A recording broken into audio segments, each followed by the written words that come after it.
Welcome to America. All right, what we're listening to right now, folks, is the Where it's a crime to eat organic food.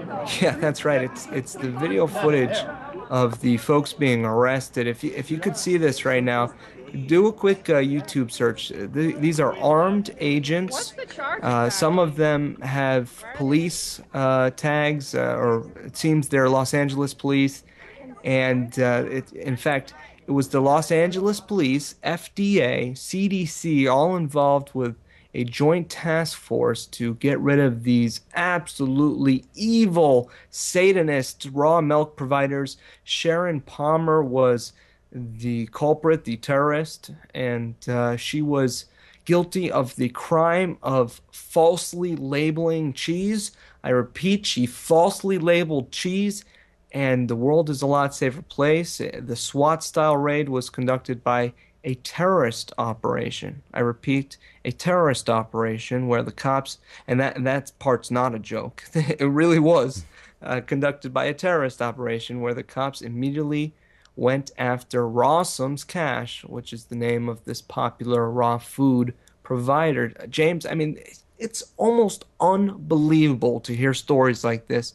Growing up with when you thought, the world was one way, and now we see story after Hmm. story, left and right, about this sort of total encroachment of our rights and Well, total it's I was going to say, it's a conspiracy like they're being charged with. It's So here's an update, at least a positive update. A massive public protest is now being announced to give the members of the public an opportunity to voice their outrage against today's arrest of 3 raw foods advocates who are all being charged with conspiracy. So yeah, that's the term that when you want to shut down raw milk when you want to conspiracy. shut down debate, oh, I don't believe in conspiracy theories. That kind of new pejorative phrase that's meant to shut something down. But when you look at what most major charges are in the court systems, it's for conspiracy. So they try and tell us on the one hand it doesn't exist. And then on the other hand, yes, it does exist and we're saving you from it. Yeah, well, all the major alternative media outlets are all upset about this. It's interesting to me because at the end of the day, as much as I tell my listeners to get independent, to get their own food supply, to not put the poisons in their body, the powers that shouldn't be in this police state takeover continue to come after that. It's like everything I tell my listeners to do, even though I consider it to be positive and a way out, they continue to come after.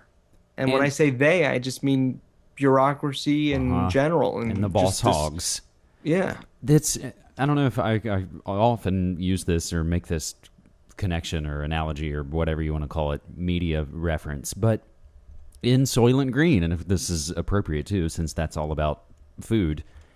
Have you seen that movie? Have we talked about this before? Yeah, I think we've talked about it. I haven't actually seen that movie, which I probably should But it's after. basically a bleak future where everybody's into overcrowded, crammed into overcrowded cities, and food is, portioned out. And yeah, you find out Soylent Green is made of people, which that's a whole other interesting avenue to take it down.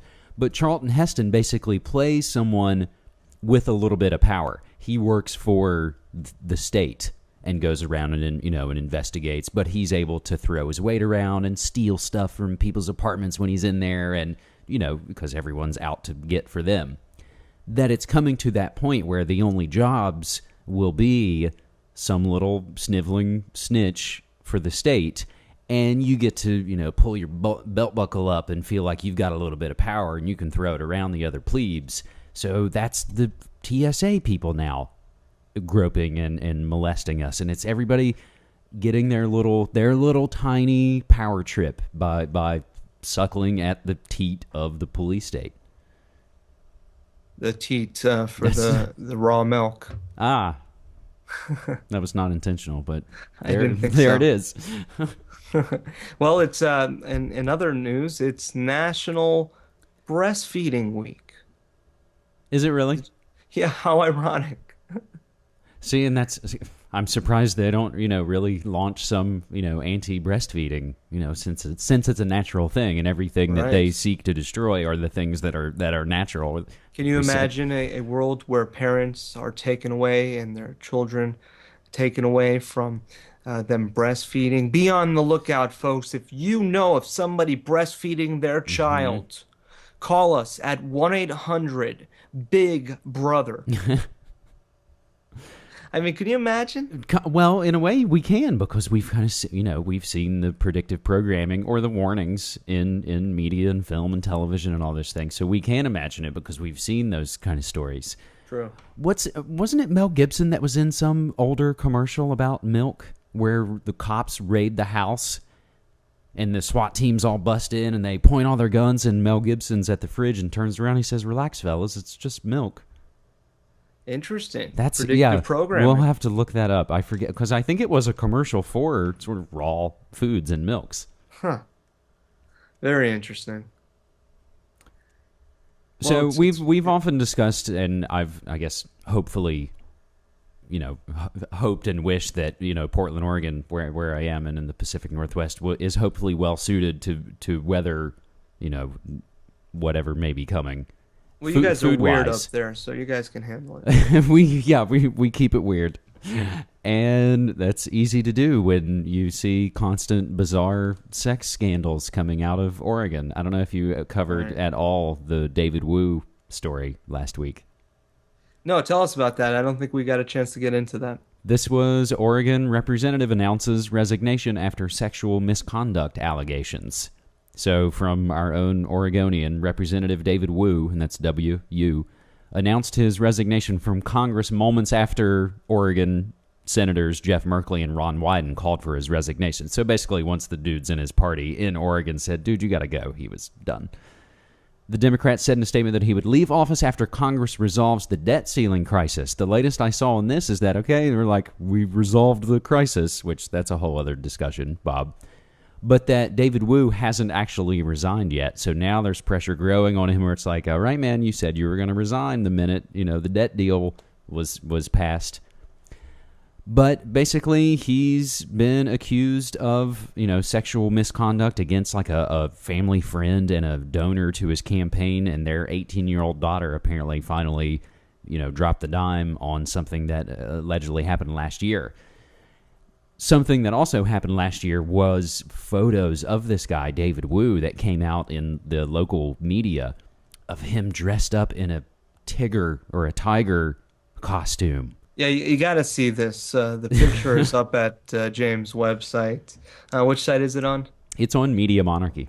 Okay, it's on So MediaMonarchy.com. you can imagine when that story came out. It's bizarre came to see out. him in this costume. I mean, do you think that's a pedophile type thing, or what do you think that means? I don't know, and definitely folks have speculated that it's like, oh, that's some kind of crazy MK, he's cracked, basically.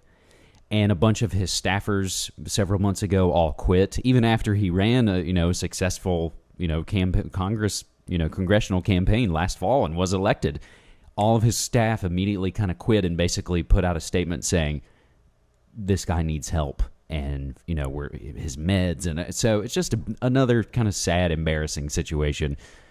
I guess I can fortunately say I didn't vote for this guy because he's not actually over my district. So my representative in Oregon is a guy named Earl Bloomin. He's kind of a nerdy guy that wears a bow tie. And Yes, I know him very well because Delia Lopez ran against him. Uh-huh. And Delia's a friend of mine, and we did a lot of work for her campaign. Okay. And he stole that election. Huh. He 100% stole that election, and unfortunately, I don't think she had enough money to actually fight for it. Because once they steal the election, they tax you again and make the people, in order to stand up for the election fraud. I didn't know that you were connected to Delia Lopez. We'll have to talk about that sometime. But what came then right on the heels of David Wu's impending resignation is that our own mayor announces he's not going to run for re-election. He is one also that's kind of his whole mayoral term has kind of been fraught with the city politics and all kinds of things, mostly building off of, Bob, we had to be the only city in the country that on the historical Obama inaugural day on January 20th, of course, TV, running 24/7 coverage of all of that, we had to be the only city in the country that interrupted the coverage to note that our mayor had been ensnared in a sex scandal. Well, I'm glad they let us know. Urgent news, folks. Hey, when we get back... It was just embarrassing. Just a quick blurb. Anyways, when we get back, we'll finish things off with James Evan Pilato. Folks, don't go anywhere.